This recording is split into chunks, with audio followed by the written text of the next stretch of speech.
Assalamualaikum, nama saya Hazimah binti Ibrahim, nombor matrik GB230088. Untuk isu pendidikan yang akan saya kupas pada hari ini adalah isu membabitkan silibus yang berat di awal persekolahan. Isu silibus pembelajaran murid sekolah rendah tahap 1 berada di tahap luar kemampuan mereka sebenarnya bukanlah isu yang baru. Isu ini sebenarnya telah lama diperkatakan tetapi masih belum selesai. Malah, terdapat ramai juga pakar dalam bidang pendidikan yang pernah membangkitkan hal tersebut sebelum ini.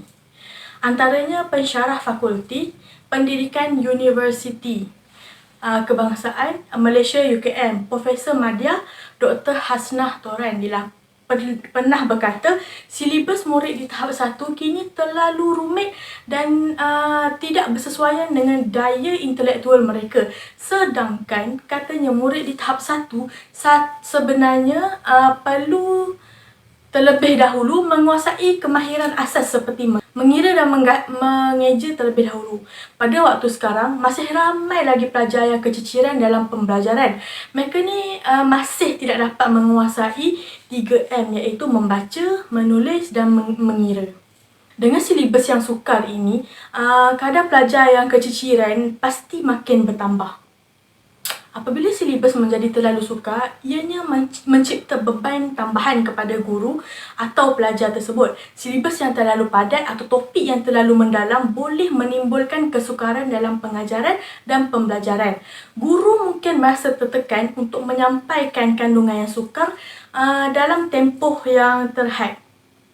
Sementara pelajar mungkin merasa kesulitan untuk menangkap konsep-konsep yang ingin disampaikan oleh guru. Selain itu, silibus yang terlalu sukar boleh mengakibatkan kelemahan dalam penerimaan konsep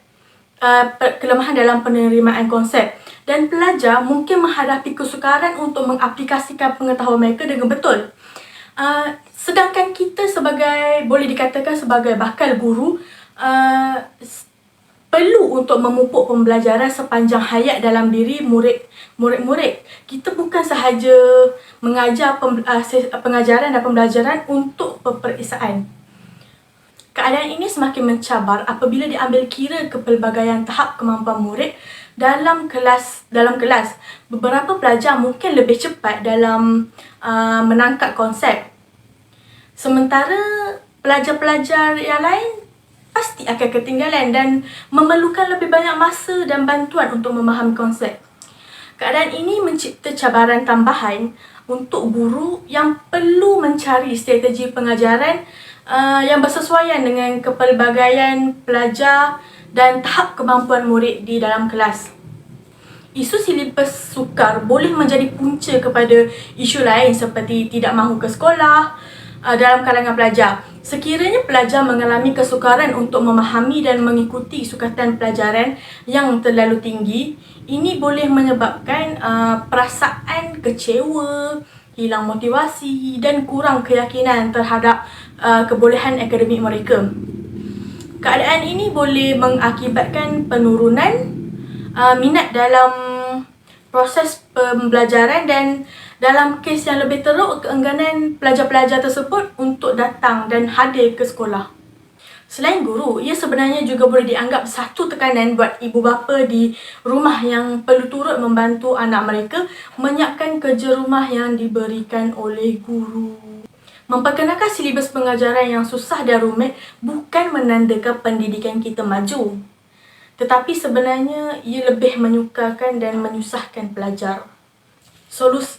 Menurut Menteri Pendidikan Fadlina Siddiq, pihaknya akan mengadakan sesi libat urus secara besar-besaran bagi membincangkan isu berkaitan kurikulum dan silibus pelajar sekolah.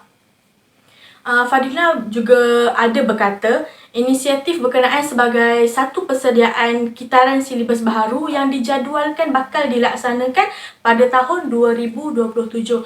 Jadi solusi untuk isu ini telah mula berjalan, cuma belum sampai solusi. KPM akan nilai semula subtopik yang berat yang tidak selari dengan keperluan murid. Ada topik yang tidak relevan dan terlalu berat untuk dipelajari oleh pelajar sekolah. sepatutnya terlebih dahulu perlu diterapkan dalam silibus sekolah rendah, terutamanya pada tahap 1 adalah penekanan terhadap pembentukan sahsiah pelajar, peningkatan nilai-nilai murni dan pembangunan cinta kepada negara bagi membentuk asas yang kukuh dalam perkembangan holistik. Pendidikan pada peringkat ini bukan hanya tentang kepada pengetahuan akademik, pendedahan kepada pengetahuan akademik semata-mata, tetapi juga membentuk personaliti, nilai-nilai moral dan identiti kebangsaan pelajar. Sepatutnya, pendidikan asas untuk membentuk jati diri diterapkan terlebih dahulu sebelum kemahiran berfikir. Anak tahap 1 sepatutnya bangunkan jati diri dahulu agar mereka dapat bergaul dengan rakan-rakan mereka yang ketika sebelum ini tidak pernah, mungkin ada antara pelajar yang tidak pernah mempunyai kawan. Okey, sebagai contoh untuk subjek pendidikan Islam, pelajar tidak perlu belajar dalam tulisan Jawi, tetapi mereka perlu faham tentang tauhid dan pasakkan dalam diri pelajar tentang ketuhanan. Selagi mana silibus pembelajaran masih berada dalam kategori terlalu berat, tinggi dan rigid, maka semua usaha baik KPM yang lain sukar untuk direalisasikan. Okey, KPM wujudkan pentaksiran bilik darjah itu adalah baik. KPM bina slogan murid ceria, guru bahagia itu juga baik. KPM mahu jadikan sekolah tempat untuk yang menyeronokkan itu juga adalah baik. Tetapi selagi silibus masih terlalu berat, tinggi dan rigid, semua usaha baik KPM sukar untuk dicapai. Kurangkan dahulu silibus, pasti murid dan guru akan sejahtera. Sekolah pula akan jadi tempat yang menyeronokkan untuk para pelajar. Itu sahaja daripada saya. Terima kasih.